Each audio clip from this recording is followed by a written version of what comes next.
Greetings, friends. Kambria Evans here with the Zero Disturbance Podcast, and we are rocking and rolling through our latest series, Why Women Go to Therapy. Today, we're talking about brain spotting for women. I love brain spotting so much. I deeply regret that I was late to the game to get trained in brain spotting. I was trained in EMDR first. But today we're going to talk all about what brain spotting is and why it's so important for everyone to utilize, but especially women. And if you checked out our last episode about why EMDR is a game changer for women in therapy, that'll be a great episode for you to listen to in conjunction with this episode about brain spotting. So brain spotting is really interesting. It was created by a gentleman named David Grand.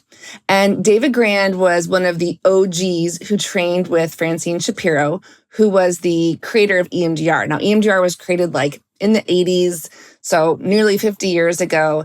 And David Grand was one of the first clinicians who trained under Francine Shapiro in EMDR. Now, EMDR basic protocol per EMDRIA is very focused on having a trauma target desensitized in 8 phases of EMDR.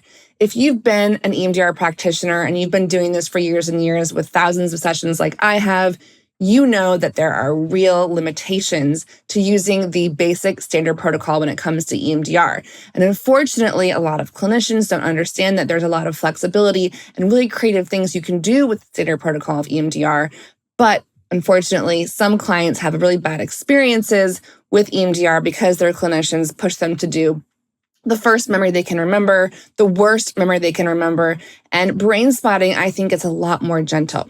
So what did David Grand do? David Grand decided that EMDR was fantastic, and he noticed something. He noticed something during EMDR, which is that as the eyes were moving from right side to left side for the bilateral stimulation, he noticed that eyes tended to look in places that were either trauma spots or resource spots, meaning that your eyes, your own nervous system that was designed just for you, right?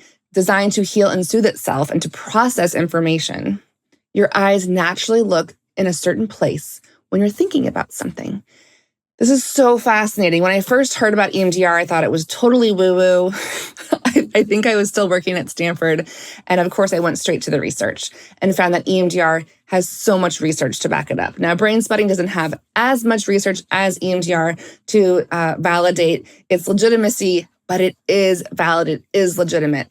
And what I love about brain spotting is that it can be used by anyone. It's not just limited to licensed therapists like EMDR is.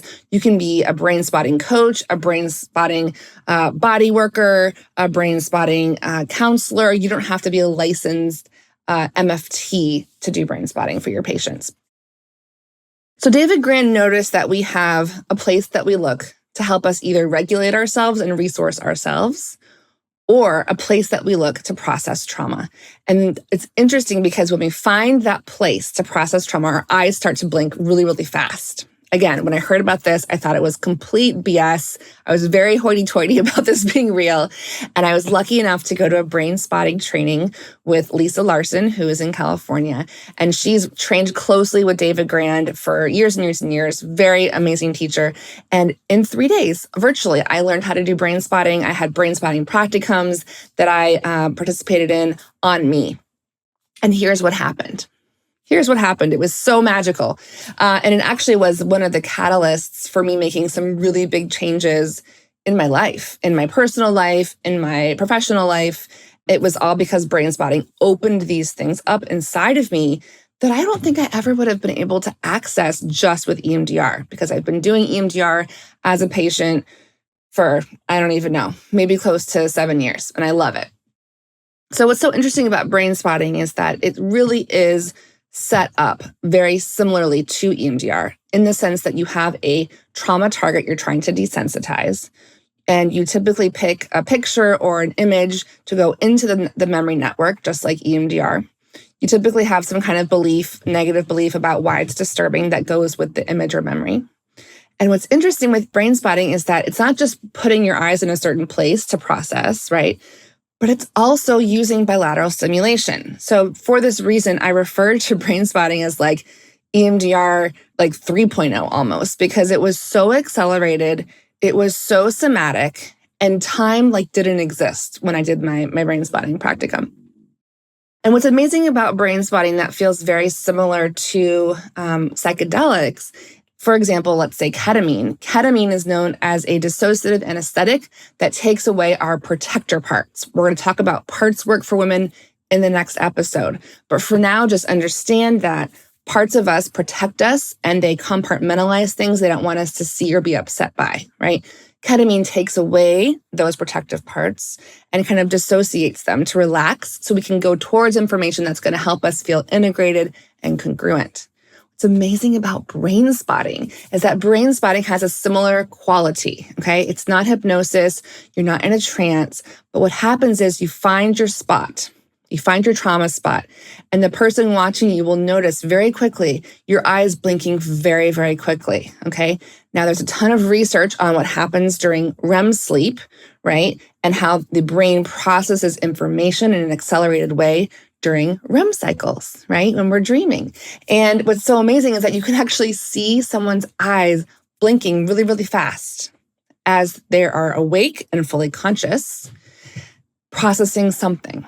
Right? Now, what's so amazing about brain spotting that I can't say this about EMDR, I wish I could, is that brain spotting is so subcortical, right? It's a brain-based therapy in the sense it takes your whole body, but brain spotting is so somatic. It really drops you down into your body in a way that EMDR just doesn't do. It just doesn't do. And what's so amazing about brain spotting is that it processes things you're not even conscious of. It drops you into memory networks that can be preverbal. Now, what does preverbal mean? So if you think about developing as a baby, right? We don't even know as a baby that we are separate from our caregivers until we're like almost one. Like developmentally, we don't even know that we are our own separate existing entity, okay? Therefore, things that happen to us in the ages of 1, 2, and 3, they don't have the same memory structure as the things that happened to me last week, right? Last week, I could tell you my kids finished 3rd grade. We woke up in the morning. They were really excited. I was really tired and burnt out from the month of May because they had all the activities at school, right? So in this memory network, I am able to tell you beliefs, my feelings, who I am, who they are, and the context of our situation.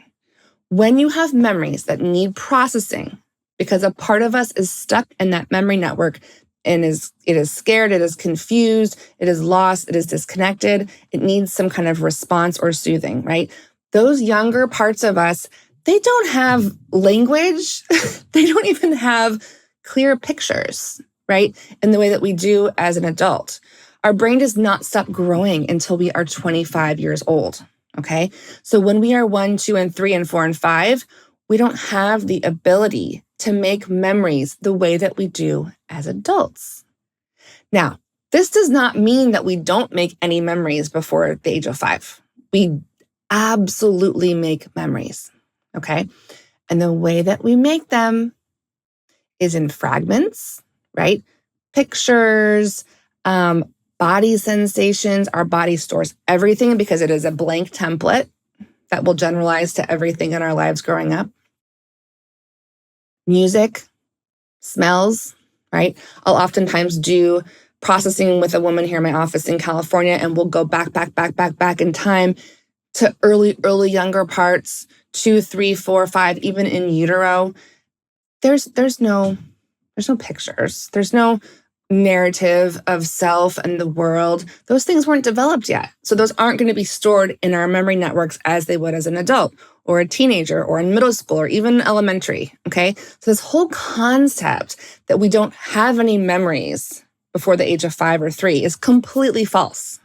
We have the memories. We just don't have the translation system to be able to find the memory and interpret the memory and understand it in our nervous system now. And y'all, that is exactly what brain spotting does. Brain spotting finds the places we need to go. It is not a conscious decision, right? When you set up an EMDR target, it is a very structured, intentional target. with lots of CBT, cognitive behavioral therapy beliefs and pictures. And there's like an understanding of context, okay? Which means that EMDR in a lot of ways blocks us from things that happen to us younger in life.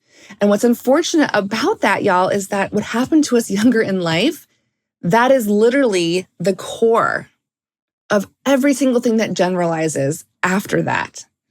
So it's common in EMDR when I work with women that they just can't get to that younger part. They have a felt sense of it, but it feels walled off. It feels unknown. It feels unavailable. It's available. It is so available. And if you're someone who is hesitant to do psychedelics like MDMA, psilocybin, ketamine, right? Brainspotting is this really beautiful bridge towards reaching parts of us in younger memory networks that EMDR can't get to, okay? And I'm going to say something, and the research backs this up, so argue with me if you want to, but if you are a talk therapist, okay, if you are only using parts of the brain that were developed later in life that can understand narratives and context and sense of self, you're only working with parts of self that are older. It is very unlikely that you are working with parts of self that are under the age of 5. And if you're working with them, you're speaking gibberish. You're speaking gibberish because these parts were not stored with the language, cognitions, and narratives and contextual understanding that we have later in life, okay? So there's almost like this language barrier, right? There's a language barrier between younger memory networks and the way that we speak to them, okay? I'm going to go to Portugal this summer. I do not speak Portuguese. I speak Spanish. I'm wearing this dress down because I'm going to wear it on vacation because in my mind, I'm already there. And I know that I can probably communicate good enough with English and Spanish, okay? I don't speak Portuguese, all right? But there are different languages in different parts of our bodies, and these parts often can't communicate. The only way these younger parts can communicate with us are going to be through body sensations, through nightmares, through daydreaming, and through these fragments that probably won't make a lot of sense to us with our translation system the way that it is with a fully developed brain. So what's so amazing about brain spotting is that once you find your spot, it's almost like, let me try to see if I can explain this. It's almost like you're locked in to a memory network, and the way that you know you found the place you're supposed to be is that your eyes start blinking. That's it.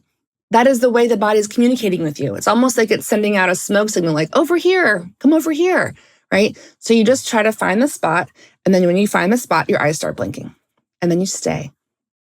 You stay until the blinking and processing is done. It sounds like the simplest system, and it is phenomenally miraculous to witness. It is surreal AF to experience. I hope every woman gets to experience EMDR and brain spotting at some point in their life. You will find parts of yourself you didn't even know were there. Those parts are waiting for you, by the way, and those parts are ready to communicate and call you in. So you don't even have to do anything. When you do EMDR and brain spotting, you don't have to do anything. You just have to find the place that needs your attention.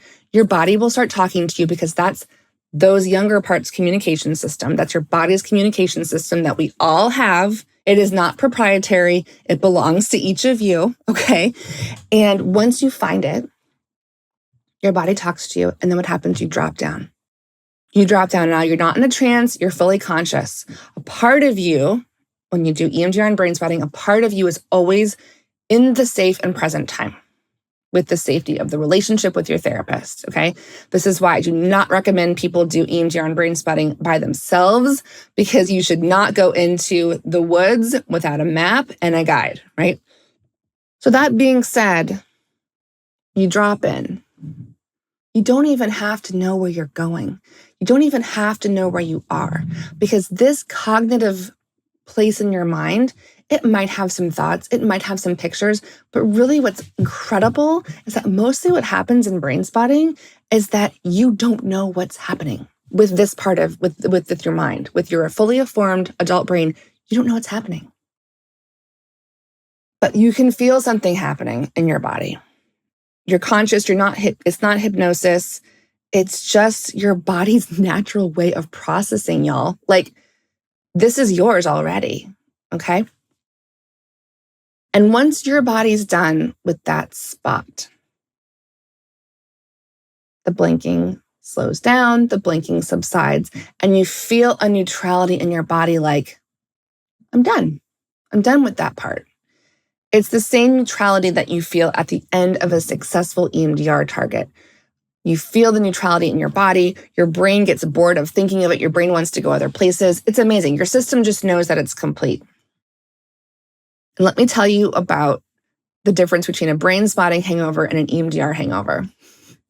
An EMDR hangover typically means that when you do EMDR, it is rewiring your brain. And it's the equivalent of taking a snow globe and shaking it up and waiting about 24 to 48 hours for all the pieces to come down. Okay? When I did my brain spotting practicum, y'all, oh my God, I was so rewired in such a profound way that I had a brain spotting hangover for 3 or 4 days. Meaning I felt a little bit foggy, a little bit dissociative, a little bit like, what's going on, right? I was still able to function, but I could literally feel the rewiring happening deeply in my brain, like in a way that EMDR never has. And while that was a little bit annoying, because, I got twins, I got stuff to do, I got a job, it was exciting because I could feel in a profound way that something in me had changed. Something in me had changed that I knew would never go back to the way it was. And that reassurance as a woman in a situation that I didn't have some safety that I was supposed to have, I didn't have some self-confidence I was supposed to have, I didn't have choices and agency like I was supposed to have, that shifting deep, deep, deep into my nervous system allowed me to show up differently in a space I didn't have safety. It allowed me to show up differently in a space I didn't have choices and agency. It allowed me to show up differently in a place where I didn't have self-confidence. I was a different person. And when I noticed that I was different, I got really excited for myself, but also for all women, because all of us as women have been programmed in society to have a different relationship with safety, confidence, control, and agency than men. Typically, we have less, right? But something in me had shifted and rewired, and younger parts of me or something had happened that I knew my life would never be the same again. And y'all, it has not been. It has not been the same since then at all. I have made significant changes. I have revolutionized my life in so many ways, and it has been hard and painful. But I say this from a place of not having finished the journey, because we're always on it, but having some really beautiful perspective that these modalities have allowed me to be who I really am and see things for what they really are. Brain spotting for women takes away a lot of the gaslighting, confusing messages that come from abusive relationships, that come from a society kind of steeped in patriarchy, where we are considered to be subservient or less than men. Is anything cooler than that we have a modality naturally in our bodies that allows us to do that? Is anything cooler than that you don't have to be a licensed therapist to get trained in brain spotting and it's like 3 days long? Totally affordable, right? And I'm saying this not as someone who gets kickbacks from talking about brain spotting or referring you to Lisa Larson, but just know, okay, that this super, super nerdy, research evidence-based woman sitting in front of you who poo-pooed EMDR, who poo-pooed brain spotting, is saying, I will never be the same again. And what's really powerful, especially for women, is to combine EMDR and brain spotting together, right? To combine those modalities together. Because like I said earlier, if you've been an EMDR clinician for a while, if you use brain spotting for a while, you know that there's so much that you can do with these modalities if you get creative. If you are a therapist listening to this and you are curious about the way that I am working with my patients and seeing the results that I'm seeing, and even just using myself as a guinea pig with my own EMDR and brain spotting therapy on myself with my clinician, I would invite you to sign up for the mailing list. There's a ton of free resources for both clients and therapists. And you go ahead and opt in. You'll be on our mailing list. You'll get all these episodes coming in from the series, but you'll also get a lot of information about how I think clinically, right? And I will say that I'm going to be launching a new product in a couple of months that will help everyone, both clients and therapists, understand how their bodies are linked, right? There's so much focus on modalities, EMDR, Brainspotting. It's all the same thing, just coming in from a different angle. And when you have done so many trainings and you've seen so many patients, it's really fun to see the bigger picture. And I want clinicians and clients to see the bigger picture of themselves. And I want clients to understand that a lot of the resourcing that we do in EMDR and Brainspotting is available to you by yourself in your own body because it's yours, right? So definitely opt in so you can be part of that as it unfolds. I'm very excited about this. So women especially have a lot of programming that's stored inside of their bodies under the age of 5. Everyone has this, but I think what's so profound for women is that we get messaging from such an early age about being nice and being pretty and being quiet and being compliant and being a good girl. A lot of these things are told to us when we're born until the age of 5. It is hard to access the parts of us that are confused about this with talk therapy and with EMDR. We can get there, it just takes longer. And if any of y'all have been listening to this podcast for a while, or you know me personally, you know that I'm a very impatient person. I like things to be very efficient, right? That's the German part of me, and effective, okay? I'm a twin mom. I don't have time to mess around wasting people's time. Like, let's get the job done, okay? And it's really beautiful when we can utilize EMDR and Brainspotting together, along with parts work, which we'll talk about in the next episode, so that women can reclaim themselves. They can reclaim younger parts of them that were programmed, but don't have the cognitive narratives yet, right? And it's really beautiful, so satisfying as a clinician to see women finding younger parts of them that fully get to individuate, right? Like I talked about earlier in this episode, we actually don't know that we are separate entities, okay? The first year or so of life. We just think we're part of our caregiver. It's hard to understand who's who. Like the enmeshment is there for attachment, but it can get tricky. And I think what's really amazing when it comes to women developing choice and agency and separating from this kind of patriarchal programming is that when they go down into these early memory networks, right? And these networks can only talk to us, y'all, through our bodies. That's it. That's the science. So if you are somebody who is a clinician and you're listening to me and you're thinking, I don't know, Kambria has published a lot of research papers when she was working at Stanford Medical School. She probably knows what she's talking about research. Maybe I should go check out Brainspotting or EMDR or both. That could be really cool. That might help me as a therapist not get burnt out having people come in and talking about the same thing over and over again every week. That might be satisfying for me as a clinician to watch people actually make shifts in front of my face in every session, right? If you are a woman listening to this and you are either in therapy or you want to be in therapy, you're thinking about therapy, I highly, highly, highly encourage you to work with an EMDR clinician who is trained in Brainspotting, because the powerful modalities combined will be so effective for you and so efficient for you, because I know y'all have stuff to do. I get it. I'm a working mom. I'm a single mom.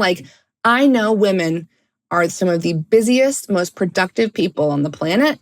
And I think that these modalities specifically are the most respectful of your time, energy, and resources. Okay, y'all, therapy is expensive. I don't even know how much money I've spent on therapy, thousands. But wouldn't it be great to know that as we go into these therapeutic spaces, we're utilizing the most brain-based modalities available to us that allow us to get there faster than talk therapy? Seems like a no-brainer to me. So as always, I appreciate us having a conversation about who we are, who we get to be, what we've been programmed to believe about ourselves, and then the revolution that can happen inside of us through these therapeutic modalities and how powerful you get to actually be once you access these parts of yourself. And I look forward to being together next time when we talk about women in parts work. In the meantime, y'all please be well, and I look forward to seeing you soon.